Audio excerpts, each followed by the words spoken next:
Баршаңызға ассалаумағалейкум. Бүгін мен сіздерге үй жағдайында өте керемет табада пісетін пирог рецептімен бөлісемін. Бұл пирог өте оңай. Барлық қоспаны салып жіберіп, бір келкі масса болғанша араластырып аламыз. Содан соң барып астындағы отты өте төменгі отта пісіретін боламыз. Енді көріп тұрғандарыңыздай бұл пирогты бестік шайға жасап жесеңіздер де болады. Бүкілін бір ыдысқа салып алдық. Осы пісіретін тапамыздың ішіне енді комочек қалмағанша жақсылап араластырып аламыз. Дайын болды. Енді бетін жауып, өте төменгі отта пісіретін боламыз.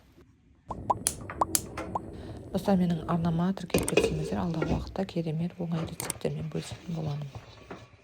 Қақпағы осылай буласып терілейді. Сол кезде міндетті түрде құрғақ майлықтарыңызбен сүртіп отырыңыздар.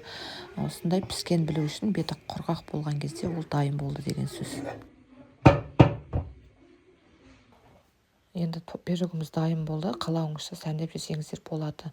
Бетіне қант ұнтағын немесе осындай үйіңізде шоколад болса, бетіңіне осылай жағып, әдемілеп сәндеп жесеңіздер болады. Өте оңай әрі дәмді пирогтардың бірі.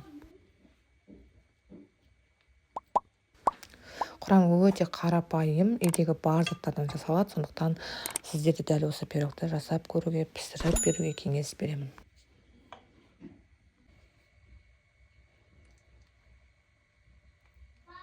Пирогымыз дайын, толығымен мұздады. Енді қазір сіздерге кесіп көрсетемін.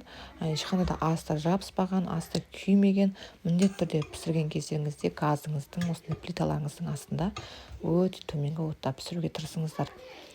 Ешқандай да жабыспайды, әдемі болып пісіп шығады. Келесі видеомда кездескенше сау болыңыздар.